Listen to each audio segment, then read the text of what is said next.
Caddo is our academic component of, of, of really relaunching school post-pandemic. What we are focused on is really building three major things. First of all, what resources are needed for teachers and students to be successful.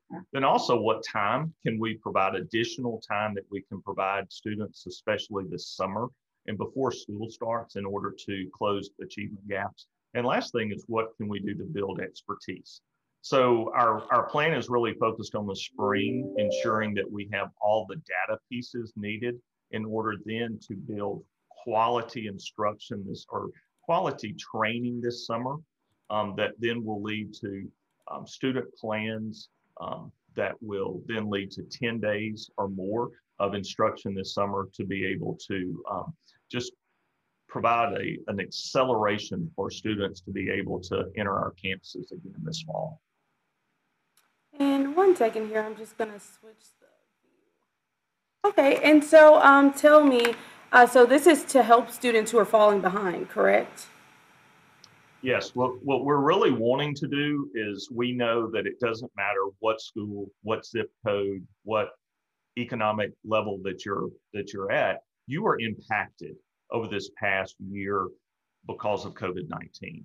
And because of that, we wanted to have a rich education program that addressed the needs of every single student. So our plan really focuses on, first of all, helping teachers identify who needs support, why do they need it, are there groups that show a greater need than others?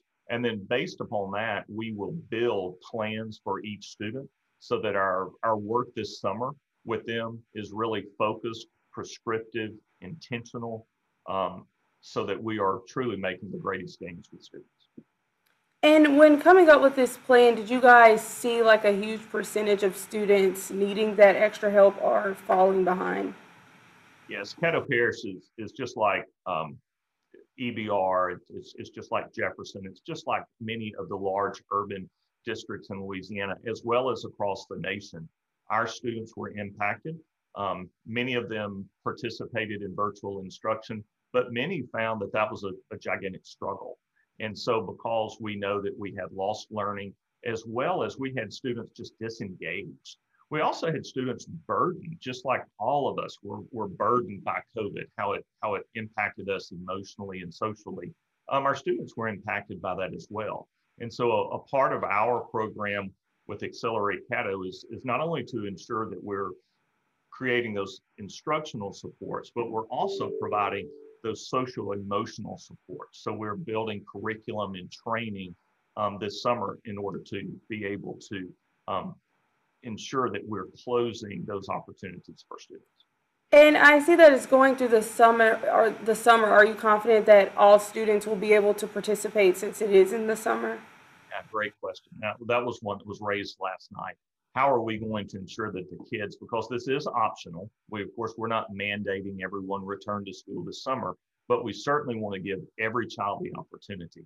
And so what we're going to do is ask parents, what are the challenges for getting your students there? If it's transportation, don't worry, we'll provide it.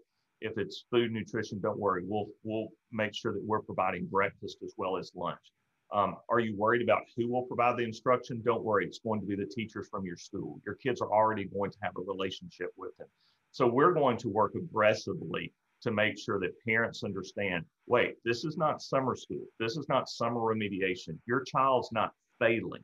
What we're doing is just providing an opportunity to provide some support because of the past year. We just want to give them extra opportunities to accelerate and be ready for the next fall. And to put on a program like this, I see in the press release that you guys are asking for more helping hands. Will you have enough teachers on staff to fulfill the need to help all these students? Well, we certainly hope we do. One of the first concerns that we have is making sure that we're attracting the very best teachers.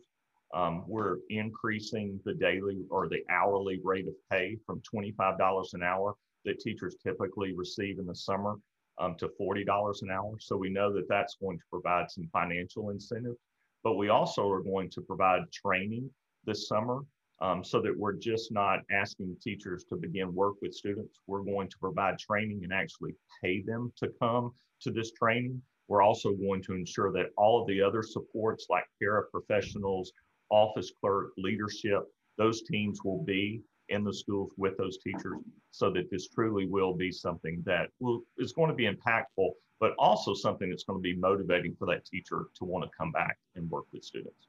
And so, will this be a Monday through Friday thing or just a Friday thing? I want just clarity. I read it in here, but it looked like it was just for Fridays. No, it's going to actually be Monday through Friday from 8 a.m. to 2 p.m. So it's almost a complete day. And we are strategically scheduling this to be in July so that kids, students, our teachers will have that break in June. And then as they're beginning to come back, we will be able to ensure that they are ready in July. And so, okay, so it's going to start in the spring though. So, until school ends, you guys are going to figure out what students need the help? Yeah, we're not really going to change schedules at all between now and the end of the year. Our focus in the spring after our state testing is just ensure that we have all of the data that we need in order to go into the training to make good decisions. So if I'm a teacher and I have a group of, let's say, 25 students right now, and I'm going to work with those students this summer, I need to make sure that I really know where those students are when they leave me in May. And so that's really our focus in the spring is collecting that data because it goes back to that key question. Do I know who needs support? And do I really know, is it foundational support or is it really unfinished learning? What truly is needed for that student? So then we can build training and we can then build those instructional plans to meet the needs of the students. And what's the percentage you would say of students maybe falling behind? Because like you said, it's impacted everyone. So is there a percentage of students that you're seeing? Well, if you try to really say what percent needs it, I think that you would find 100% of students have been impacted this year. So it's not just simply this 30% that we want to set aside and provide this intensive instruction for. What we want to do is provide this with everyone. So this is not going to be as we typically would do summer school. We just set up strategic sites around the district. We're setting this up at every single school. So it doesn't matter where you live, your home school is going to offer this for your students.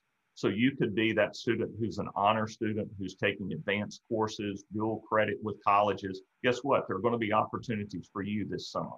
You might be that child that's struggling, that maybe is a special needs student, that may be a year or two behind and needs lots of accommodations to be successful. We're going to provide something for you as well. So it's not simply for a small percentage of students. It's going to be something for everyone to ensure that they're ready when fall starts.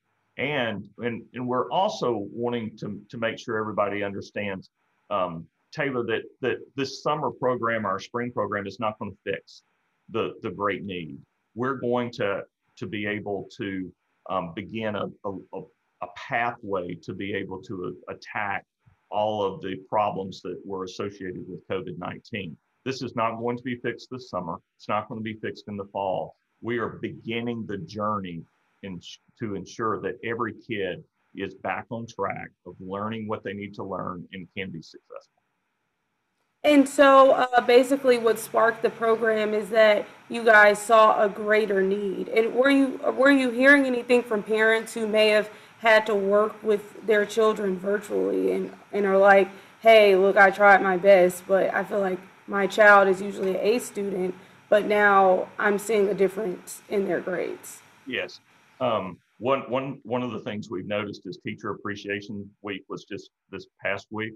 And we've had more parents say, gosh, I appreciate my teacher now more than ever because I see what they're having to do because of what we've experienced this past year. We did hear from parents who said, my child tried to participate virtually. They're not engaged. They're not motivated. We're not learning well during this process. And so we're worried. And so what we tried to do is, first of all, really look at what the data told us. How many people were engaged in virtual learning? How many people were not? how many people came. And one of the things that I think, Taylor, it's important to understand is Caddo and really the districts around our area had a pretty high number of students return to school this fall. And so because of that, we know that everyone was impacted, but we still had lots of kids in our schools every day, but they still were impacted because of unfinished learning and lost learning. And so that's why we felt that this was such a need in order to provide more time in front of teachers, encourage students to come back to school and have face-to-face opportunities. One of the things I've not mentioned that I think is important is when we look at the fall, one of the things that we're going to do is provide more time in core areas. Our middle schools will be double blocked in ELA and math. So all of our middle school students are going to go from having, let's say, possibly 55 minutes in math this year. Next year, they're going to have 99 minutes. So as we're working with those middle 6th, 7th, and 8th grade students on building those foundational skills, preparing them to enter high school and be able to tackle Algebra 1, we know that that's a grade level that we need grade levels that we need to ensure have the adequate time. We also at the elementary level are going to increase time in literacy and math because we know those are those two foundational courses that build upon all other coursework. And so, again, we're focused on resources, we're focused on expertise with training, and providing our teachers with more time. So are you trying to weed out virtual learning for next fall? No, we know that virtual learning is here to stay. Matter of fact, we will continue with our learning management system, Canvas. It's a great communication tool. And, I think part of our jobs in K-12 is to prepare families and students for what they're going to see in the real world, whether that's college or whether that's the workforce. And a part of that is going to be, as we're sitting here having a virtual interview, we need to be able to prepare and provide those students who learn best that way those opportunities. So no, virtual learning will be here and will be ingrained in all that we do. As far as what I meant as weed out, I mean for the students who are kind of staying back and doing virtual learning at home, are you trying to get those students to come back in person because you've seen such a decline in students' performance? Yes, without a doubt. We know the students work best, teachers work best, and both of them learn more when they're in front of each other and they have that face-to-face opportunity to discuss content, to be able to assist each other. And so, yes, we're hoping that parents will, if they feel comfortable, allow their students to come back. We're going to have all of the mitigating factors built in to keep our students safe. But we know what's best, especially for very young students, is to be back in the classroom. And how are you going to do that, per se? Well, I think first of all, just having those critical conversations with families. One of the opportunities we're providing students is those in middle and high that have a Monday through Thursday schedule. If any of those students are failing, principals are asking those students to come back on Fridays and have a grade recovery time, which means if I'm failing because I've missed assignments, because I didn't understand content, I'll have the opportunity to work with my teacher to be able to have extra time to turn in those assignments so my grades can increase. So I think once families begin having those critical conversations with their teachers and their principals, and they see, look, the data just shows this is not working. I may have 1, 2 Fs on my report card. I can't be successful and continue like this. Come back to school. We have a plan to help you be successful. So now take us up on that plan. And is there any way that I could get maybe some of the data on how many students were engaged in virtual learning, just to kind of put that along with the story as to why you guys are doing this, basically? Sure. I'm sure Charnay has that data. If not, I can provide that for you, and we can make sure that you know how many were participating in virtual as well as traditional learning throughout the school year. And last question, how are you guys going to sell this as not a summer school thing, but a program for everyone? That's a great question. We talked about that for, we've talked about that for weeks, ensuring that we are truly framing this around acceleration. We are not trying to remediate. We're not trying to tutor. We're not trying to go back and fill in gaps. What we're offering is an opportunity for, again, every student, every teacher, every school to be open in July for a period of time so that we're building upon what's coming next year. So I think it's going to be, again, making sure that we have critical conversations. If parents have questions, of course, we want them to be able to ask the principal. We'll have information available on our website as well as social media, ensuring that every parent knows that this is not summer school. This is an opportunity to truly accelerate your kid for next year.